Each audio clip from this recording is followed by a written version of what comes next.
¿Qué tal, amigos? Les habla el Padre Rafael Chávez y les doy la bienvenida una vez más a este su pequeño espacio de meditaciones.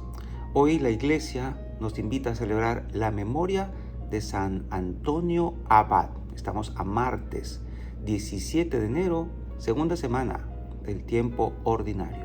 En el nombre del Padre y del Hijo y del Espíritu Santo. Amén. San Antonio, monje católico, fundador del movimiento eremítico.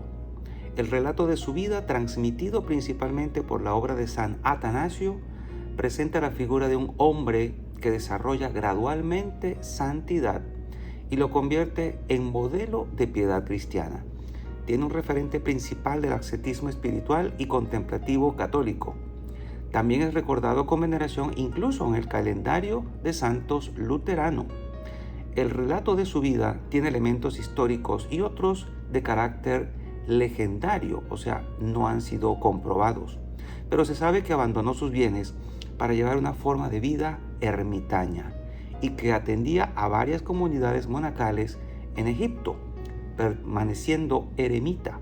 La tradición dice que alcanzó los 105 años de edad y nace el 12 de enero del año 251 en Heracleópolis Magna, Egipto, falleciendo el 17 de enero del año 356 en Montecolzim, Egipto, que para entonces todavía era parte del Imperio Romano.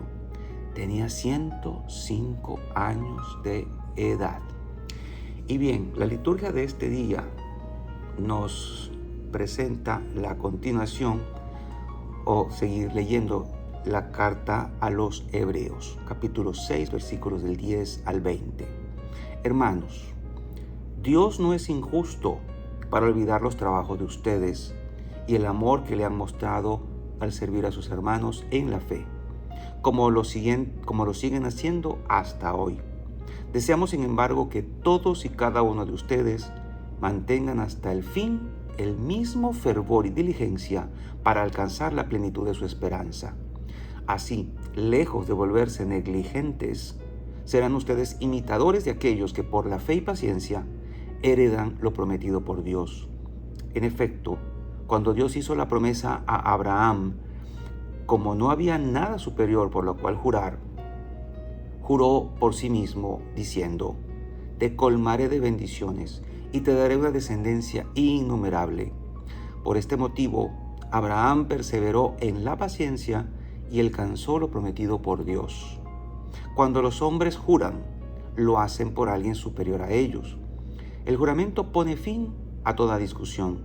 También Dios, cuando quiso mostrar con plenitud a los herederos de la promesa lo irrevocable de su decisión, se comprometió con juramento.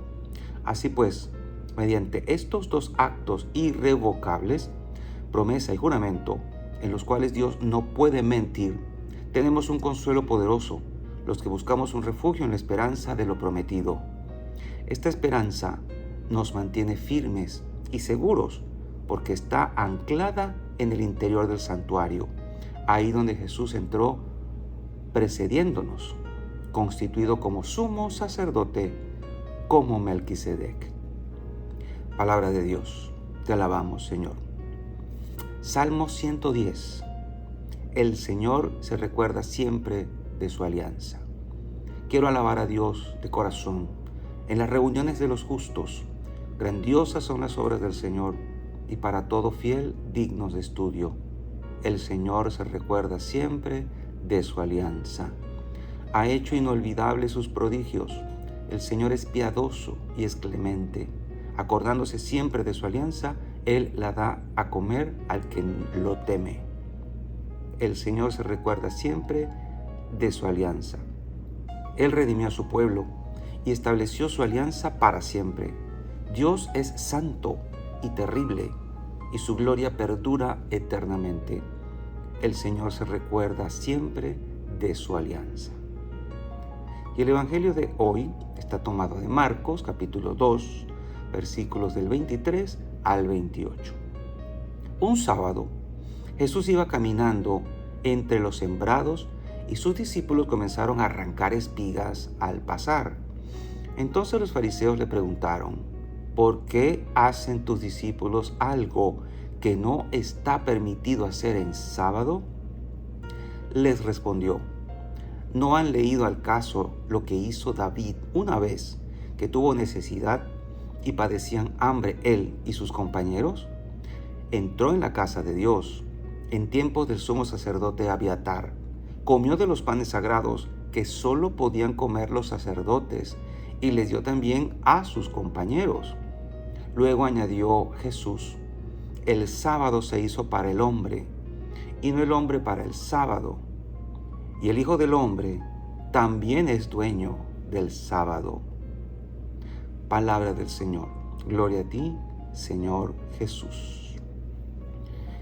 Pues bien, aquí seguimos con el Evangelio de Marcos y vamos a ir contemplando todos los inconvenientes y los encontronazos que tiene Jesús con el modo de pensar de los fariseos. Y obviamente, como Jesús no vino, lo decíamos ayer, a remendar una religión, a poner parches al judaísmo para remozarlo. No, Jesús vino a hacer algo nuevo. Y esa actitud libre, innovadora, les molestaba al status quo de la fe judía de aquel entonces. Ahora toca el tema del sábado, que es un tema muy sagrado para la antigüedad del mundo judío bíblico y que pues nos debe hacer nosotros también pensar acerca de nuestro día de reposo. El texto comienza aclarándonos en dónde estamos ubicados. Un sábado. Sus discípulos tuvieron que pasar por un sembradío de espigas.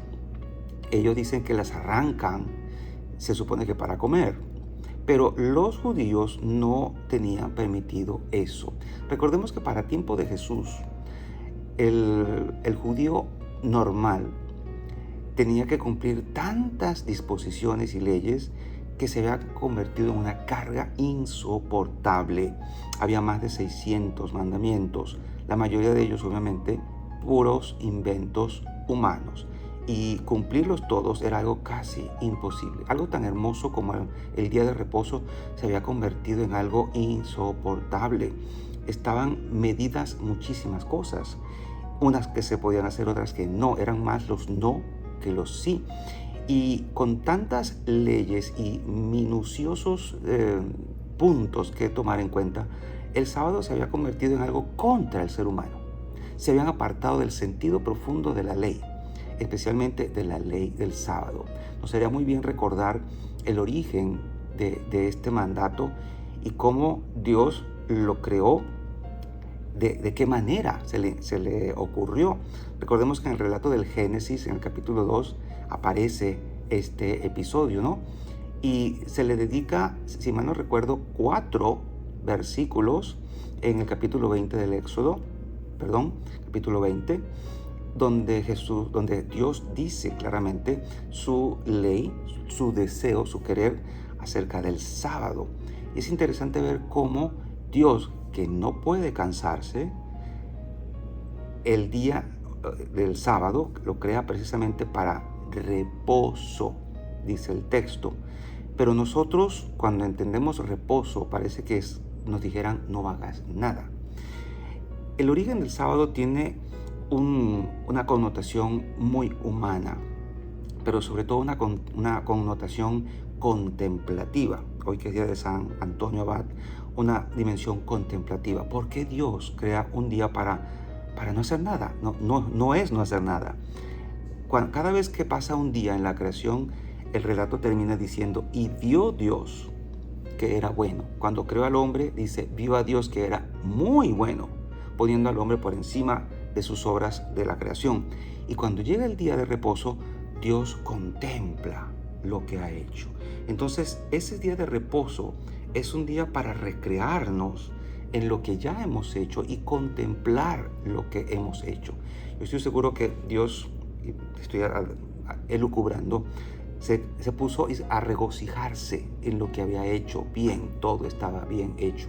Y cuando creó al hombre, estaba muy bien hecho. Por lo tanto, cuando nosotros tenemos nuestro día de reposo, que es nuestro domingo, es un día no precisamente para no hacer nada, es un día para estar en la contemplación de lo que hemos hecho. Ahora bien, tú estás al fin de semana completo con lo que hiciste en la semana, estás satisfecho, te gozas en lo que hiciste en la semana, o simplemente dices, ya quiero que se acabe la semana porque no quiero acordarme de lo que pasó esta semana, porque a lo mejor fueron cosas que no te gustaron o no hiciste bien o dejaste a media o se te olvidó hacer asuntos que quedaron pendientes. Pues nos damos cuenta entonces que no tenemos nada que mirar atrás para decir qué bueno lo que hice. La mayoría de nosotros siempre dejó cosas pendientes. Entonces es un buen momento para decir, yo no me gozo en mis obras, me voy a gozar en las obras de otro. ¿Y cuál es ese otro? ¿Quién es ese otro? Es Dios.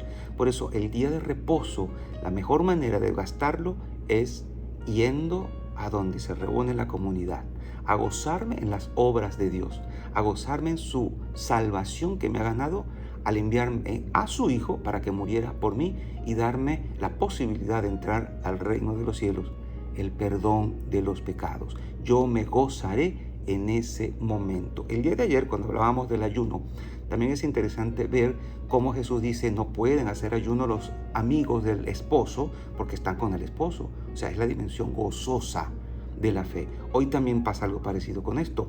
El sábado, que para nosotros es domingo, el día del Señor, no es para estar tristes, amargados o llenos de pleitos y cosas en la casa. Es un día para gozarnos. Y nos gozamos en Dios. Por eso nos hace tanto bien ir a misa, que es ley de la iglesia, basado en el tercer mandamiento de la ley de Dios, el día de reposo. Tanta gente dice, quiero que llegue el fin de semana para descansar. ¿Realmente descansas? ¿Lo logras hacer? Mucha gente incluso tiene que usar pastillas para poder descansar porque no puede. Entonces es obvio que necesitamos una ayuda para incluso saber cómo reposar. Reposar no solo de cuerpo, sino de mente, de espíritu. Y qué bien nos hace gozarnos entonces en las obras de Dios para decir, ahora sí tengo paz en el corazón. No basta con que duermas más horas, porque en un solo día no se va a recuperar un cuerpo. Necesitas estar en la presencia de Dios para gozarte en Él, para recrearte en Él. Jesús aquí alude al caso de David, que entró en el santuario y comió de los panes de la proposición. No es que esté bueno hacerlo, pero es que David no era cualquier ciudadano común, era el ungido del Señor. Y de eso se vale Jesús para hacer la comparación. Si Él pudo, y no está en la Escritura diciéndose que estuvo mal hecho, Jesús se pone al mismo nivel de David. Obviamente era su descendiente, pero estaba poniéndose en un lugar que a los judíos les hacía formularse la pregunta, ¿quién es este que se pone en el mismo lugar que el rey David y sus compañeros que comieron de sus panes? Ahora Jesús y sus discípulos están utilizando este pasaje bíblico para justificar su actitud.